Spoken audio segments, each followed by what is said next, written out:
The great people of Midwest, fellow Kenyans, God is good, and all the time. Nisalimieni kwa hewa. Bwana Yesu asifiwe. Bwana Yesu asifiwe tena. Hi cousins. Hi cousins. Cousins, hi. Hi bros. Hi sis. Hi bro. Hi shemeji. Hi neighbors. Midwest, hi. Midwest, hoi. Asanteni sana. Thank you very much. Let me take this opportunity on behalf of my wife, Pastor Dorcas, and I, and our small delegation, say how delighted we are since our arrival to this great city of Kansas and this region for the very warm welcome all the way from the airport, all the way to the residence where we are staying. We had some dinner last night. This morning we went to President Truman's library and memorial, and it's been awesome. Even as we arrived for this town hall engagement, we want to thank you for the warm welcome. I must tell you from the bottom of my heart that we feel very loved and appreciated. In fact, we are feeling spoiled. You know, sisi tumezoea kukibiswa nyumbani na kasongo na tiagas. So when we have wonderful people around us, full of smiles, loving us, appreciating us, we are feeling on top of the world. I wish I had more time here. Unfortunately, I have to leave early in the morning. But I'll be back. I'll be back. Yeah? I've really loved this city and the people. You are wonderful people. You are very welcoming. I deserve to spend more time with you because it's a rare opportunity. Secondly, let me thank you, our great people from Kenya, for being united, for staying together and loving one another. That is the Kenyan spirit, and that is my wish. And I'm very happy since I came to the US more than a month now. Wherever I have gone, I've found Kenyan people. They love one another and they stay together. I am very encouraged, and that is a message I'm sending back home, telling our people what I have found in the United States, that our people are one, our people love one another. And I want to encourage you to continue loving one another, staying together, be your brother's keeper. Let us hold each other's hand and let us live in peace, harmony, and love, because that is the right thing to do. Why is Riggy in America? Riggy has come to the United States to listen to the ground, because I believe no leader can succeed unless you align with your people, and the only way to align with your people is to listen to them. That is where Kasongo has lost it. He forgot he was elected by people. He doesn't listen to them anymore. And even when there is issues, he doesn't care. He doesn't give a damn. I belong to the school of thought that continuous engagement is a hallmark of good leadership. So I came to the States to listen to the ground.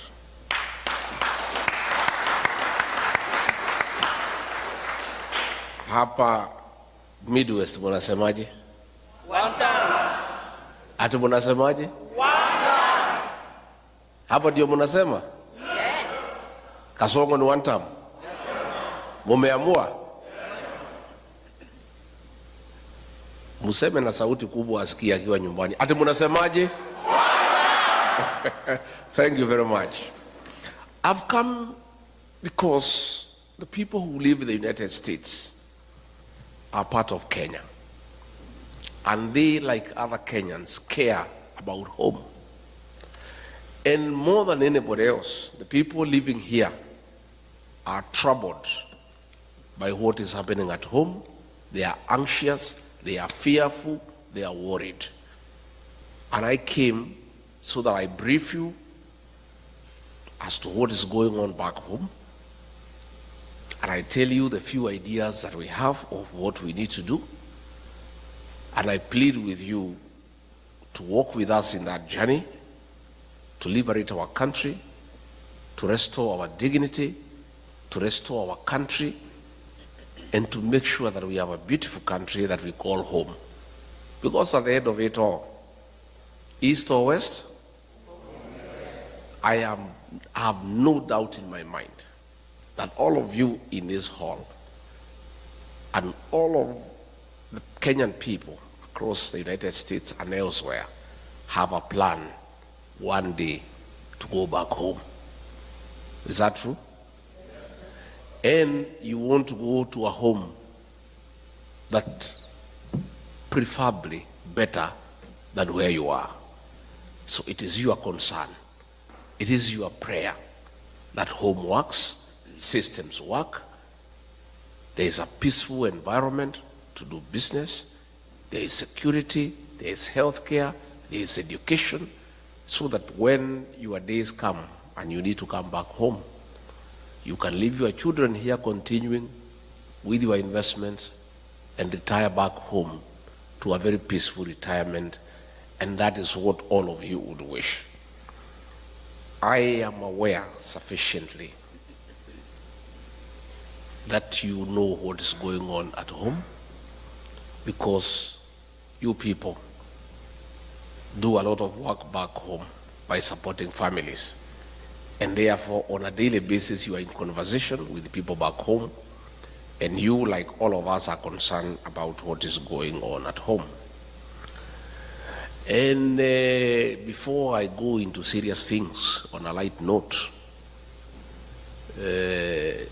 cousin Omari, ako wapi Omari? Ameenda? Where is Omari, the guy who is married in Lemuru? Omari? Omani. Where is he, the guy who is married in Lemuru? So when you see him, you tell him, traditionally, and I think that's why he has left. I think somebody from Mulima must have sold me. Because I wanted to tell him, traditionally, all the girls are my daughters. And payment of dowry is a life thing. So anytime you meet your father, you know you must. So I had hoped to kutana naye nyuma ya hema anipatie kitu in dollars because of having my daughter from Lemuru. Let me say this with a light touch. Let me say this. Back home, it's tough. There are tears, there's anger, there's fear, there is uncertainty. Our children between the ages of 15 to 24 are being abducted and killed by the state. More than 200 kids since 2024 have been abducted, tortured, and killed, and others have disappeared. Parents worry. When you don't know where your child is, you cannot sleep. If you call your child and the phone is off, you are worried. And the situation has worsened. That Kasongo and his boys have now gone berserk, and they no longer fear, and they no longer pretend. The CS in charge of interior, Kipchumba Murkomen, in broad daylight gave an order to police to shoot, to kill. A week later, Kasongo himself, shamelessly, in total impunity and total disregard of the Bible teaching that thou shalt not kill, in total violation of the Kenyan Constitution, publicly announced that our children should be shot in the leg. The chairman of the National Assembly Committee on Defense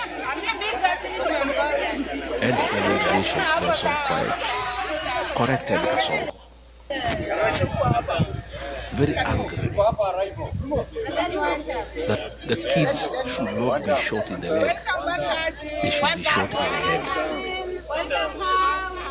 That is the situation we face where, in total disregard of the Constitution,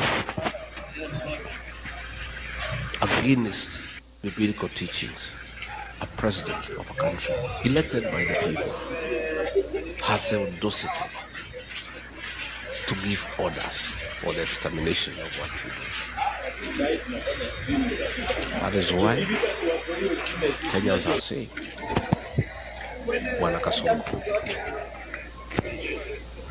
even if you pipe milk to our homes, even if you build roads made of gold,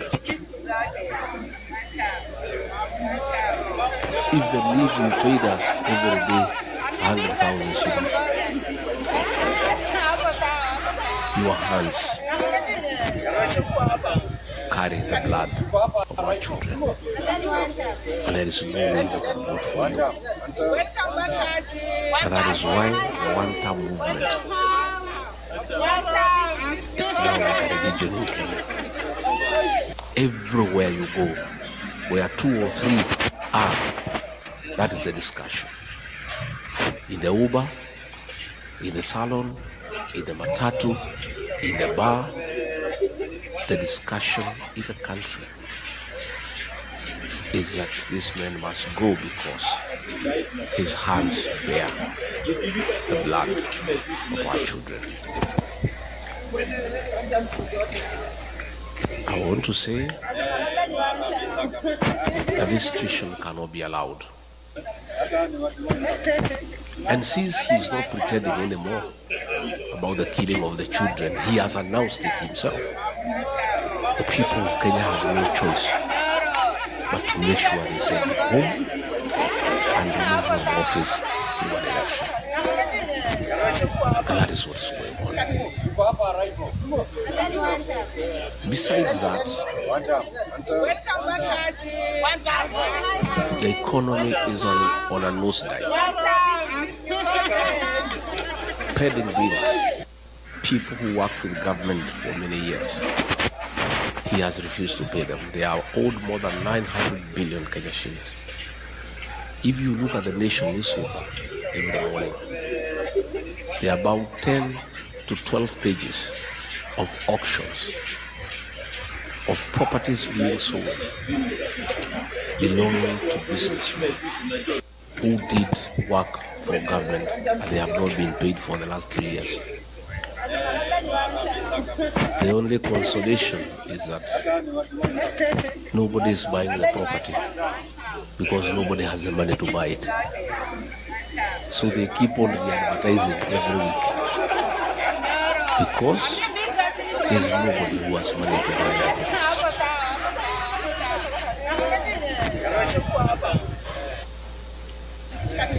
William Ruto found a working education system. President Mwai Kibaki, the third president of the Republic of Kenya, the greatest leader of our time, brought free primary education, and President Uhuru Kenyatta improved it by extending it to secondary schools and also bringing 100% transition from primary to secondary school. He found a working university financing model and a help,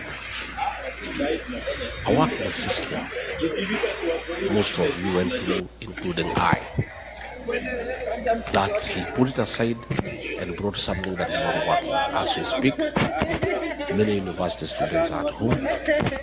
They cannot access university education. Most principals of secondary schools and head teachers of primary schools are living in fear and in hiding because of being auctioned. The schools are being auctioned because they have not paid suppliers, because money meant for capitation has not been provided by government. So the education system is facing a near collapse. The health system, you people here in America know how important and critical a working health system means to our people. He found a system called NHIF that was struggling but working, that needed improvement. The people at NHIF had come up with a program that needed 800 million Kenya shillings to reform it and make it workable and compliant with the present times. Kasongo came and discarded that system and brought something called SHA and SHIF at a cost of 104 billion Kenya shillings, money that he's stealing with his cronies. And despite stealing all that money, the system is not working. And you people know that because you have parents back at home. You know when they go to hospital, they cannot get their bills paid by insurance. Again, that is something that he has destroyed. He came up with something called the housing levy, ostensibly to construct affordable houses for the people of Kenya. It is not the work of government all over the world to construct houses. Governments put up roads, water, electricity, drainage, sewage. It is the work of the private sector to construct houses. But he has put it by force because he has business interest in company with some Asians to supply cement, steel, and iron sheets. So the whole affordable housing scheme is about corruption. It's about conflict of interest. Again, you find in agriculture, all the sugar factories have been sold to Asians in partnership with Kasongo. Last week, despite us having rice in Mwea and Ahero that has not been bought, that is in the stores, he has authorized the importation of 5,000 metric tons of rice duty-free that will come and kill the rice farmer in Mwea and Ahero. So you find, because of state capture, the president is in business in every sector. He is competing with every other businessman. And because of his advantage as president, he has killed all other business people. He's doing all the businesses in Kenya. I remember when we came into office, there's something called e-Citizen.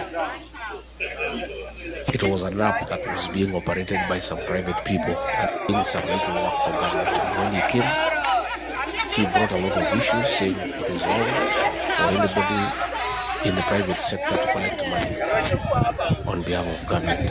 And he said the Ministry of ICT must take up e-Citizen. Little did I know, he wanted the owners of e-Citizen to come into the open. So when they came, he negotiated with them, took 80% of the business and said they should continue, and ordered all government services to be onboarded through e-citizen. Out of every 5 shillings that is paid through e-citizen, he pockets 3. That is not enough.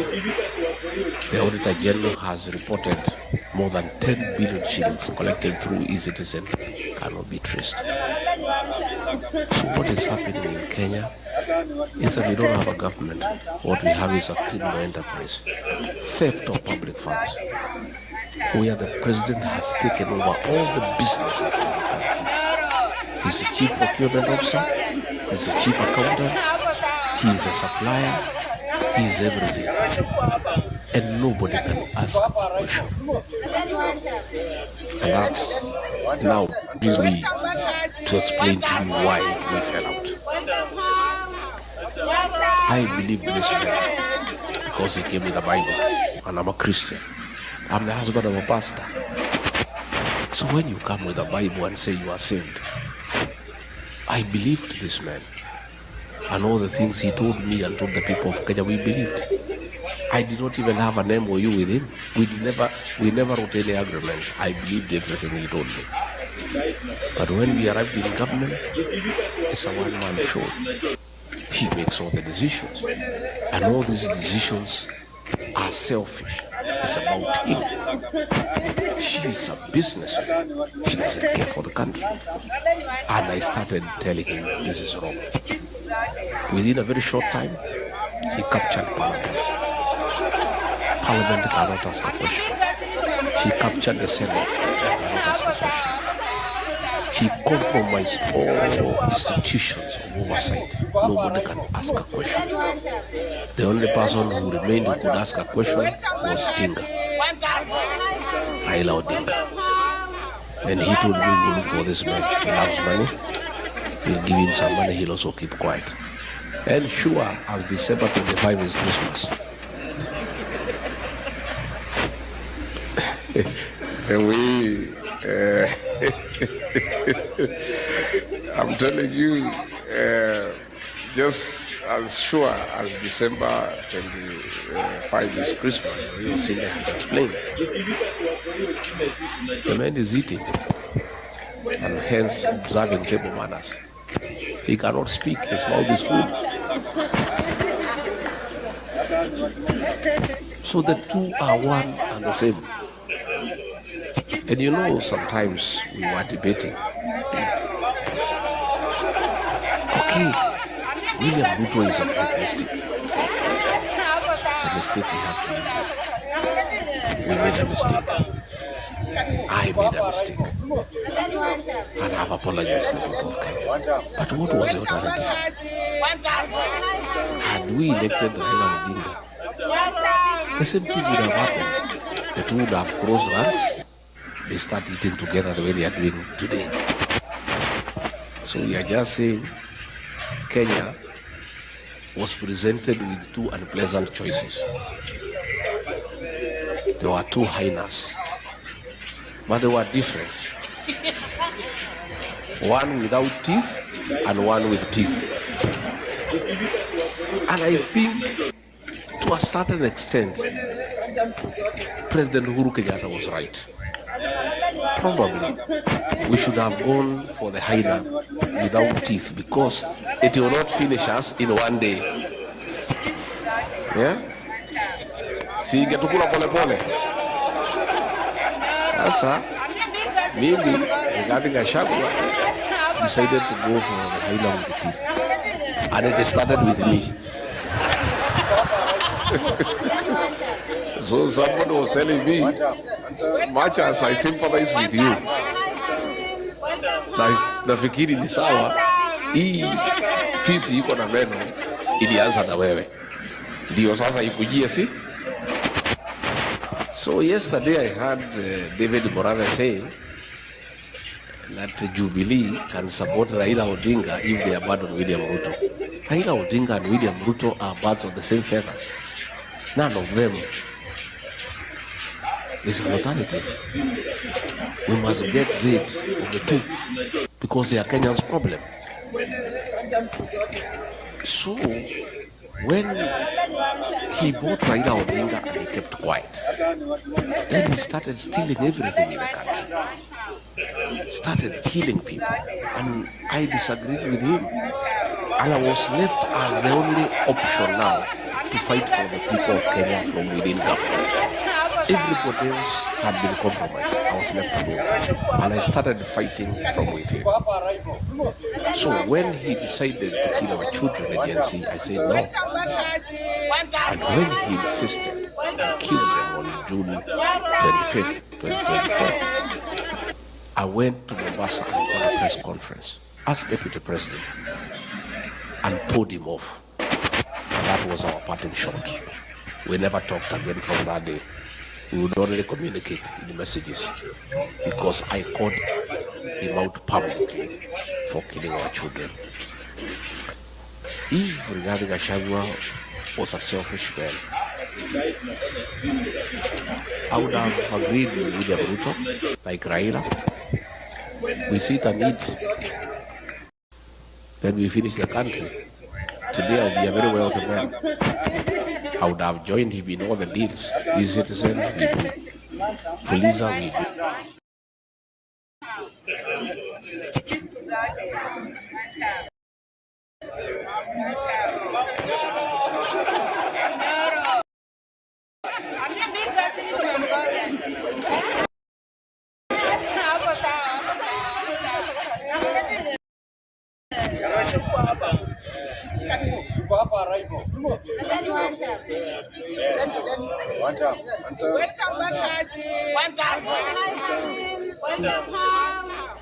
Medical equipment we do because he was willing to let me eat so that I keep quiet.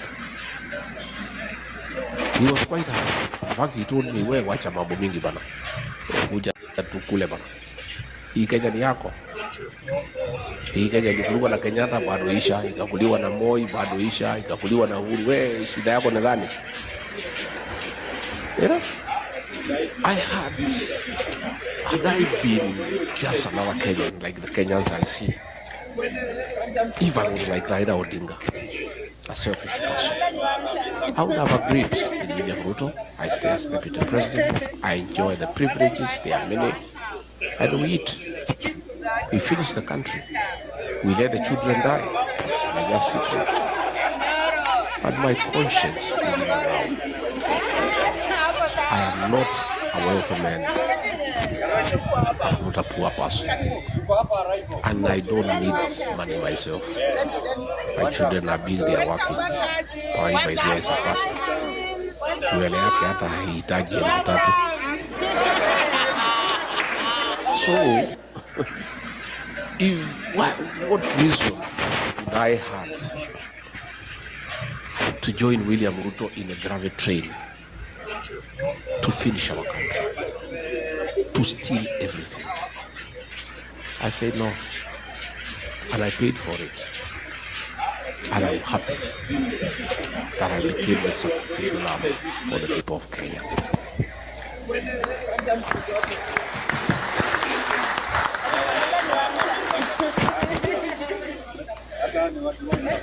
We will fix our country, and I want you to be comfortable with the knowledge that the darkest hour is just before dawn. Our dawn is coming. The mood in the country, people of Kenya have made a decision, and nothing can change that decision. In fact, it's only that it's far away. Ni mbali sana. 2 years is a long time. But we don't have a choice because we are democracy, and we don't want change through one constitutional means. We want change through the ballot. So we are asking these Kenyans to persevere, to be resilient, to be patient, and we'll make the change at the right time. I was worried before I came here that the level of impunity by the president is becoming dangerous because people are being killed every day. When we had Sabasaba, the government hired criminals to burn shops, to destroy property under police formation. Policemen were shooting people without caring. Young children were killed, and the president did not care because there is nobody to ask him any question. And even when we complain, he doesn't care. I am very encouraged that through your efforts, the day before yesterday, the chairman of the Senate Foreign Relations Committee, Senator James Riggy, tabled a bill in the House calling for a review of the status of Kenya as a non-NATO ally for several reasons. Among them, William Ruto is working with the terrorist groups, most notably RSF of Sudan, where he is in good business with Hemeti, and where Kenya supplies arms to go and kill children and women in Sudan. The Americans have complained that he has also been doing business with Al-Shabaab. The Americans have called for investigations on abductions, extrajudicial killings, use of police to attack civilians, and other violation of human rights. And within 90 days, an investigation will begin and a report to be made within 180 days. And there is real panic in Nairobi. I saw William Ruto today fumbling with words, trying to explain himself, but trying to digress from the real issues. He was saying that the Americans have a problem with him because he's having a relationship with China. And he's having a relationship with China because it's good for the country. But he's running away from the real issues. And because he follows me, it is good for me to tell him why the Americans have a problem. Not just the Americans, the people of Kenya. The Americans have just heard the cry of the Kenyan people, and there is issues. William Ruto, aka Kasongo, please, the Americans want to have an investigation to unearth your business dealings with Hemeti of RSF in Sudan, where you are doing gold business, and in reciprocity supplying arms to the terrorist group to kill women and children in Sudan. You cannot run away with it because we have the evidence. I was your deputy when those meetings took place. I have all the details, and we are giving those details to the Americans. And we are right here in America.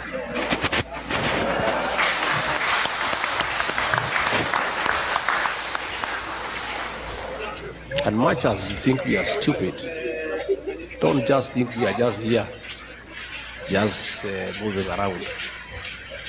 We are also here to put the Kenyan case to the American government and to Congress and to the Senate.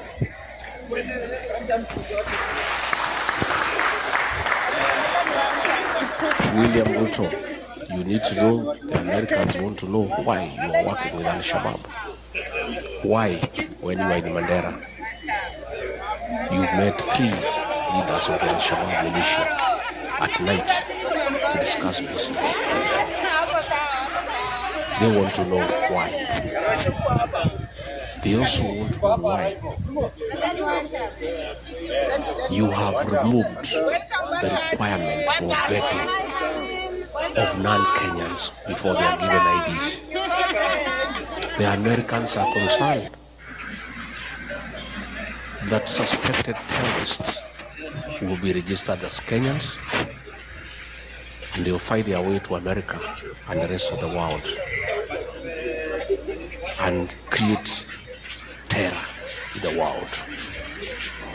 Your decision to suspend vetting of foreigners before they are given registration in Kenya is a threat to world security. And not just the Americans are concerned, Kenyans are concerned too. And this you must answer. You cannot endanger the security of the world because of your business interest. It is true you are doing business with Al-Shabaab, but you cannot endanger world security. The Americans also want to know why, against the Kenya Constitution, you have become the worst violator of human rights in Kenya. Why are you abducting young children? Why are you killing young children? Why did you abduct American, Turkey nationals of American origin who were abducted and disappeared? These are things that are in the radar of the American security system. You can play around with people in Kenya, but you cannot play with the American government. They have you on the radar. And the evidence is everywhere. And you cannot run away from it. So please, don't hide behind China. The issues you need to confront are well known to you. That you have compromised world security in the pursuit of business interests. And this time around, you will not escape. You may push people around in Kenya. You may harass everybody in Kenya. But I don't think you have the capacity to harass the American government. And they have you under the radar. You can run, but you cannot hide. Your day is coming. I want to say that the evidence is there. The shoot to kill orders by Kipchumba Murkomen, he cannot deny. Your own order of shooting people in the leg, you cannot deny. So even if you get the PS for Foreign Affairs to issue statements, the evidence is everywhere. And you must be held to account. In fact, the other day when I was here, I was with some senior American leaders last Sunday. And you are watching live meeting taking place in Oranga, where policemen were beating leaders and they were protecting armed goons. And these American leaders could not believe that it is possible for policemen to attack civilians. They could not believe it. They could not believe that policemen can escort guns to beat civilian population. William Ruto, that evidence is here in America. And there's no way you can run away from it. And those things will come to light. On that matter, let me appeal to all of you. In your respective states, you have senators, you have elected, you have congressmen, you have elected. Please tell them about Kenya. Tell them to support this bill when it comes to the floor of the House. Give them details of what is happening in Kenya so that they are well informed, so that they can support the bill, so that a review is done. And our request to the American government and the American people, please don't punish Kenya because of the atrocities of William Ruto. Don't withhold military aid to Kenya. Don't withhold the sharing of intelligence with Kenya. Don't withdraw all those facilities that come with that privilege of being recognized as an ally of the NATO states. All we are asking the American government to do, once you confirm all these concerns, help us don't have sanctions against the people of Kenya or our country. Please, just do the right thing. Impose sanctions on William Ruto as a person, never to come to America.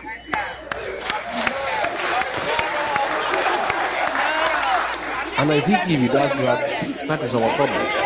Kenya should not suffer because of one person. Let's deal with the person.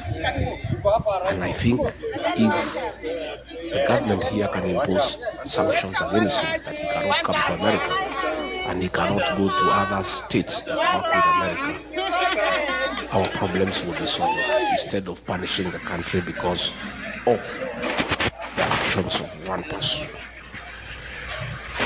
Diaspora people,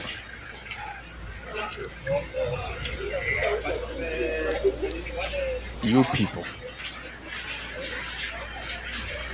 are very important partner to any serious administration. In the 70s,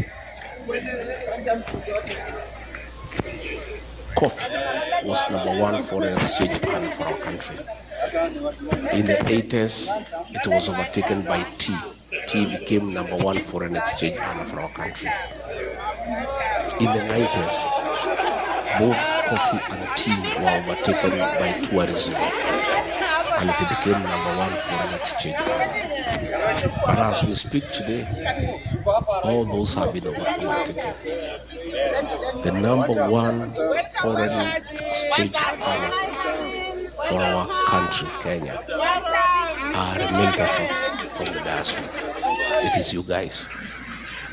You are the drivers of our economy. Our economy relies on you. It's the dollars you send home that we use to pay our public debt.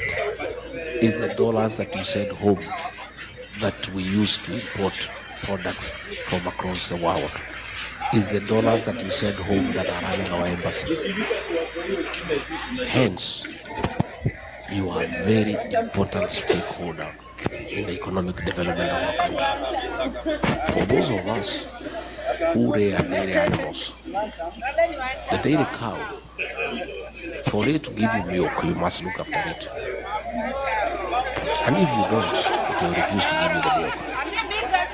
You must give it hay, you must give it dairy milk, you must give it lucerne. Nowadays, at home, we are supplying mattresses for cows to sleep on so that they don't feel cold at night. And some farmers are going to an extra mile to make sure the cows are happy and they produce milk, of playing country music of Ken Rogers and Don Williams to the cows so that they can produce milk.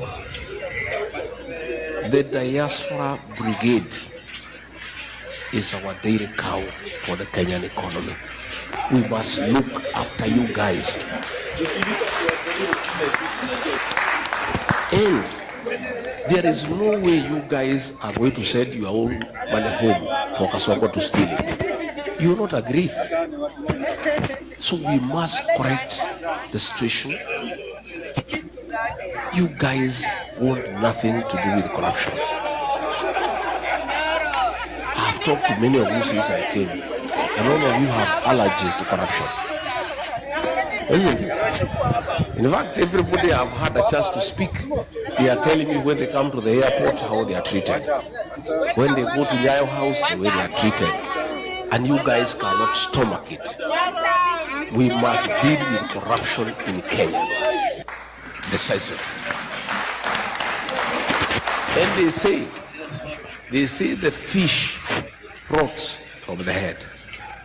The problem we have in Kenya is the president is a leader of corruption in the country. State House is a crime scene. There are Asians there with briefcases every day, and he spends all the time with them. Sometimes he would keep me there as deputy president for 5 hours as he is talking to Asians, discussing deals. For us to deal with corruption in Kenya, we must start from the top. And then we come. you guys must bring your money back home. Our country should stop borrowing money from other countries and borrow from you because you are money. But you can only give us the money if you are sure we'll give it back to you, and if it will be spent prudently for the benefit of the country. And those are the things that we want to form the government together, so that we can have very practical programs that satisfy what you want. I have said, and I said in Texas, that you guys, going forward, working with us when we form government, we want you to form a very strong diaspora bank for your money, for your investment here, with branches in Kenya and all over the world. You guys have sufficient capital to start a big bank, and you have the right personnel to run that bank professionally.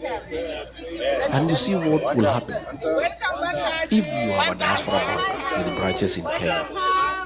All the properties you have bought in Kenya, you will use them as collateral to borrow money from that bank and invest here in America.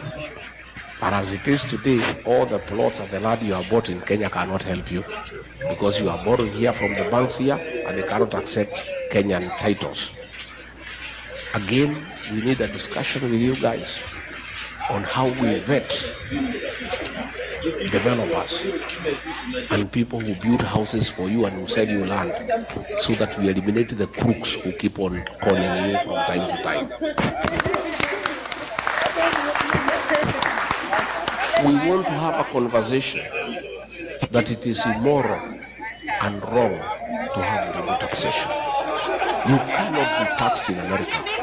After paying your taxes from your savings, you send money back home and then it's taxed again.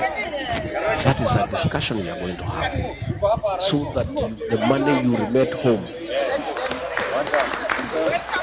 must be exempted from double taxation, because you have already paid tax in your country of origin where you are working. We need to discuss, how do we encourage you to save at home?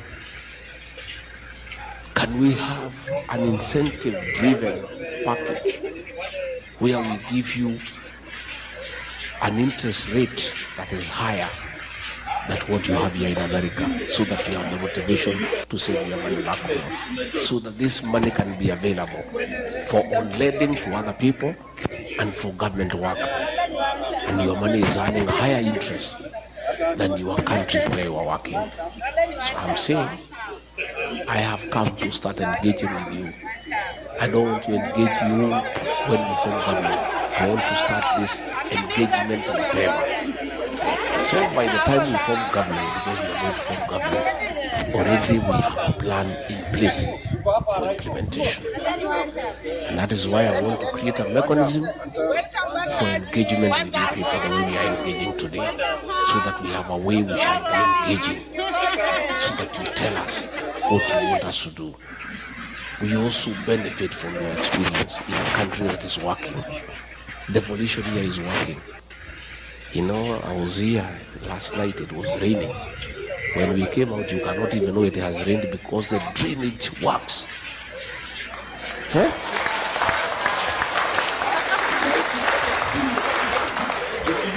Kwetu ikinyesha, hata hutaki kwenda nyumbani, because you are sure you need a mkokoteni to take you to your car.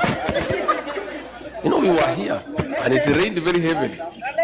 By the time we went outside, you cannot even know there was rain. We need to learn from the best. That brings me to the question of the involvement of the diaspora in running government.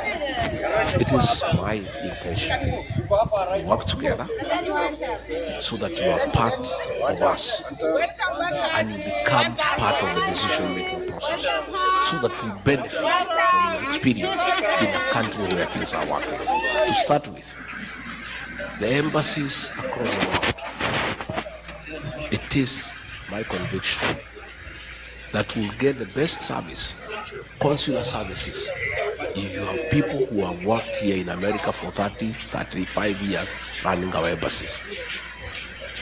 Yeah?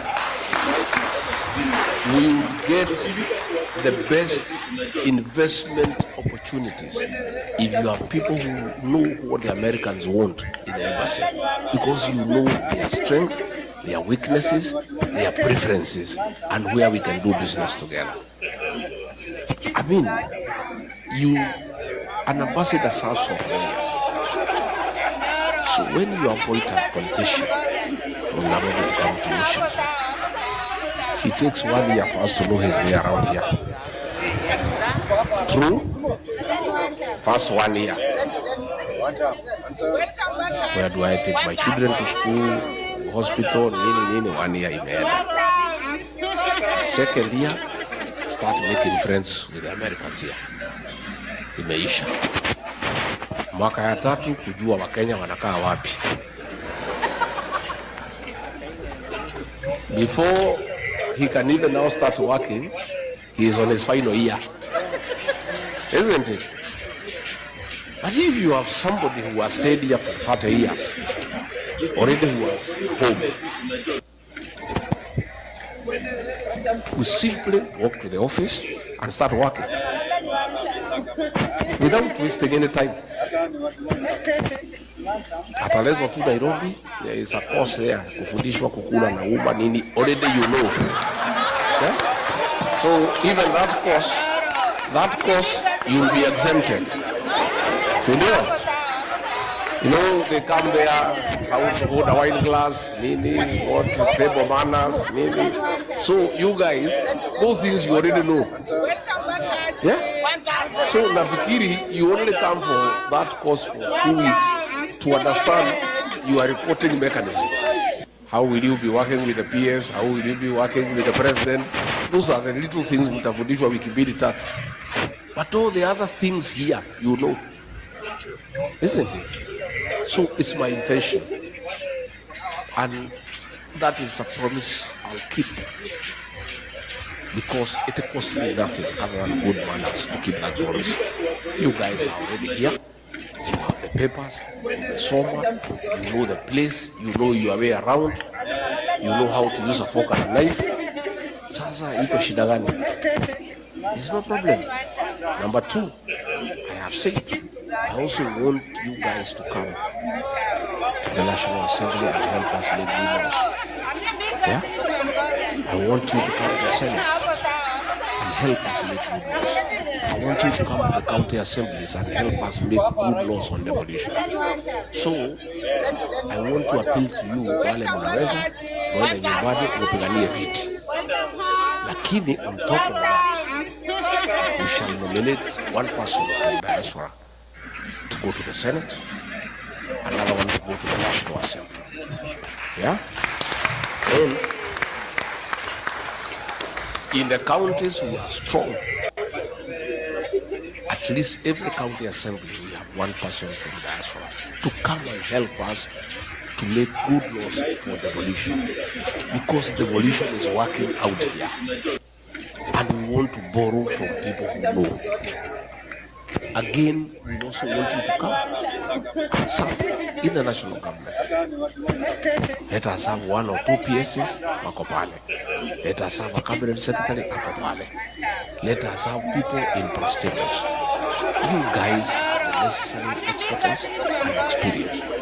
And I think for any leader who wants to make a difference, it is foolish not to utilize the available capacity for the country. And you guys have all the necessary capacity to assist the president to run a country successfully. So these are things that we want to do, and we'll be able to help each other. Again, I said when I was in Texas that we'll have to add 2-3 consulates across this large country to help. I think asking everybody to go to Washington or Los Angeles is a bit too hectic. So we'll add 1 or 2 or 3 again we'll introduce mobile consular services so that we have people coming here for a month. They issue IDs, passports, and they go to another state. That is something we can be able to do so that we make it a bit reasonable and cheaper for you to access consular services by bringing the services where you are. I am a strong believer. I am a very strong believer that it is our business to take the government to the people, not the people to the government. It is us to take the government to the people. We will bring consular services to where you are, because that is the right way to do things. So, mimi sitaki nizidishe hapo. I want to say, because I've found a few questions that have been written here. I'll go through them and I answer them, because I believe in participation. I don't believe like Kasongo in praise and worship. The government Grievances is praise and worship. We have some very funny characters there. Whatever they are told by Kasongo, I don't know what happened to their brains. If the MP for PPU is told by Kasongo, go and insult Pastor Doka, and I will go microphone and Tukana. I saw another lady from Murang'a. Anaambiwa na PA wa president. Ana parade yeye mbele ya watu. Anaambiwa asunguke. I don't know kama mliona. Huyu mama si ako sawa. Si asunguke, muangalie vile anakaa. Anazunguka. Huyu mama si ukiwa naye kwa kitanda utaamuka vizuri. You saw that woman. You really wonder what happened to our leaders. Ni kurogwa ama ni ujinga ama ni zote mbili? I can't understand. I don't understand what has happened to our leaders. Somebody ameuliza sijui ni nani, what is the game plan? You are impeached, so you won't run or otherwise. Nani ameuliza hiyo? Somebody ameuliza hiyo? Let me explain. Rigathi Gachagua is a presidential candidate. And nothing stops me from running. The Kenya Constitution says the right to vie for office is absolute. And you can only be stopped from running if you have been convicted. And even if you have been convicted, you cannot be stopped unless you have exhausted all the available mechanisms of remedy. Last year, 2022, the Honorable John Weluke, before the elections, was convicted for 74 years for theft. You remember? And he went to committee and he was given bond pending appeal. He appealed to the Court of Appeal. And as the case was going on, the elections were there. And he went and ran and nobody stopped him because you can't. And he won. Later on, the appeal went through, the conviction was quashed. Had he been denied a chance to run because of the conviction by the High Court, and then later on, he is let to go, his rights would have been violated. I underwent a very shambolic exercise at the National Assembly and Senate. Everybody knows there was nothing. People were paid. MPs were paid 500,000, senators were paid 10 million. Ruto paid them. And we went to court under Article 50. And Article 50 says, no man shall be condemned unharmed, and the right to fair hearing is absolute. I did not get a chance to defend myself in the Senate. I was in hospital. I did not present my evidence. So this is a matter that will be dealt with by the courts, and the fullness of the time we shall be vindicated. In the meantime, the matter is in the High Court. It has not even started. If it is go to the High Court, depending on the way it goes, if I win,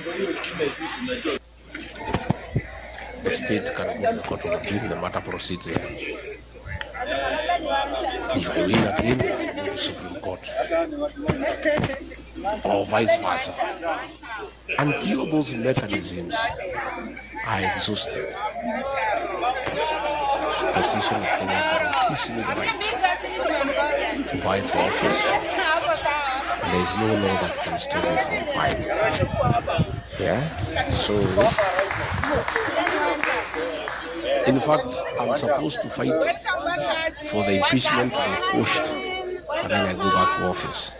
But I'm not interested. I cannot serve at Akasongo because he's a pathological liar, and I'm a truthful person. Me and him working together is like trying to mix water and oil. I'm not interested in going back to the office. I just want my rights to be granted and to be proven innocent because there's nothing I've done that is wrong. And I just proceed with my life. I have no intention of going back to the office. Even if the courts told me to go, I will not go. I'm not interested. So I want to assure you, nothing stops me from vying. And the people of Kenya know that. That's why you see I enjoy a lot of popularity, and I continue to seek for office. And God being faithful again.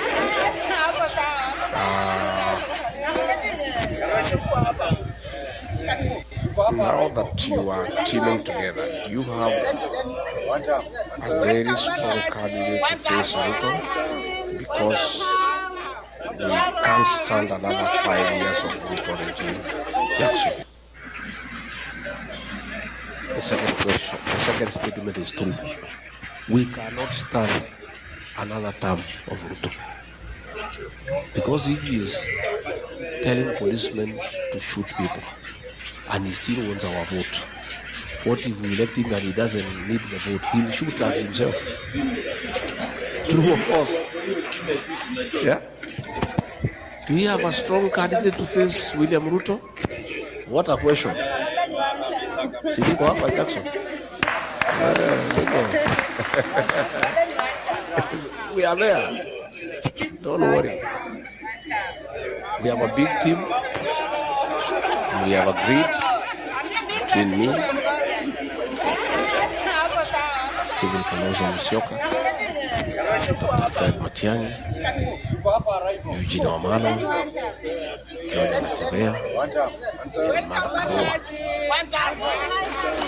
And anybody else who wants to join us, hata umtatu, whoever. Hatujafunga na tuweze funga. Kila mtu atakuja kura zake. Tutakuja kuketi hapo nyuma. Tutoe mtu mo? One person.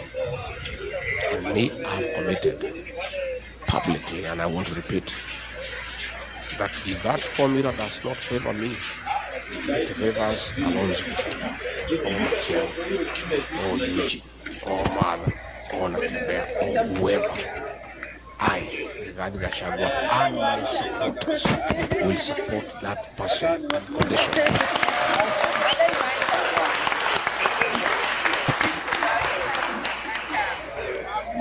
Lakini Mungu akisaidia tukuwe ni mimi, hiyo mtu nitakimbiza yeye kama baisikeli ya kuibiwa.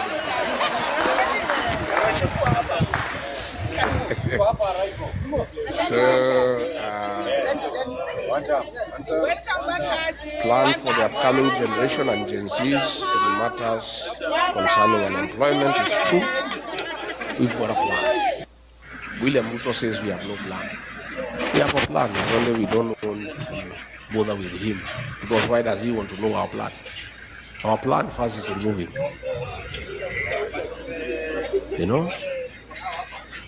And you guys will play a role. The way to create employment for our country is to create manufacturing as a pillar of economic intervention so that we can create jobs and widen the tax bracket. And one of the ways to do that is to give incentives to direct foreign investors and even you guys.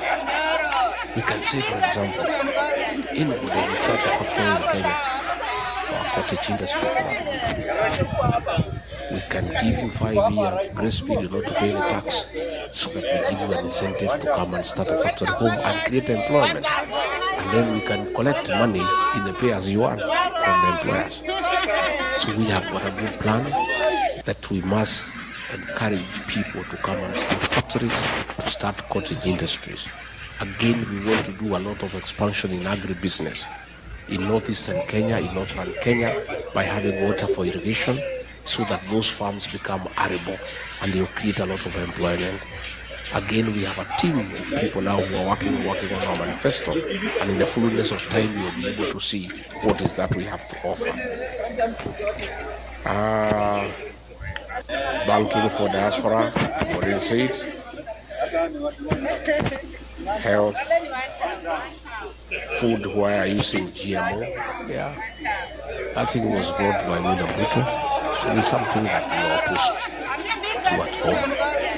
We have our farms that we can do organic farming. We don't need GMO in Kenya. This is unnecessary, you know. And these are things that were done hurriedly without proper research, without looking what are the health implication and what is it for our country. Because we can produce enough food for our own consumption and surplus for export. We don't need to import GMO from America or from anywhere else. We do our own organic farming in Kenya. If elected, how would you deal with corruption? Paul Bogwa, I have said, we have to start from the top. And I think I have demonstrated to the people of Kenya that I'm not corrupt. I cannot bed to corruption because I had the opportunity to do so. I was already on the eating table with William Ruto. He invited me, we eat together. I declined. And I lost a job for refusing to eat. So I don't think I can change. When I become president, I go back to the same table to start eating what I rejected. I think we want to live like America here. Live on your sweat. Just work hard, earn an honest pay, and live well, and honorably and fulfilling life.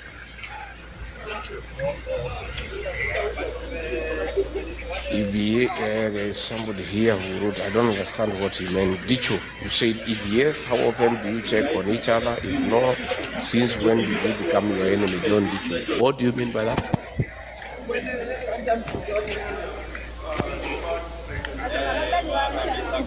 Refer to? Who? You know what happens? Ruto, by the way, is not my enemy. He's the enemy of the Kenyan people. Yeah? What normally happens when you are talking at our level, you are just decent. You refer somebody as my friend, as my brother, but not necessarily because he's your friend. It's just etiquette. Yeah? It's just etiquette. I have no enemy. I have no issue. I am not vengeful, but I'm responsible. William Ruto is not my enemy. He's the enemy of the Kenyan people. And the Kenyan people will have to deal with him in a decent manner through the ballot. Yeah? So there's nothing personal. There are no hard feelings. It's simply about our country that we cannot allow it to go to the dogs, and we need to get rid of him.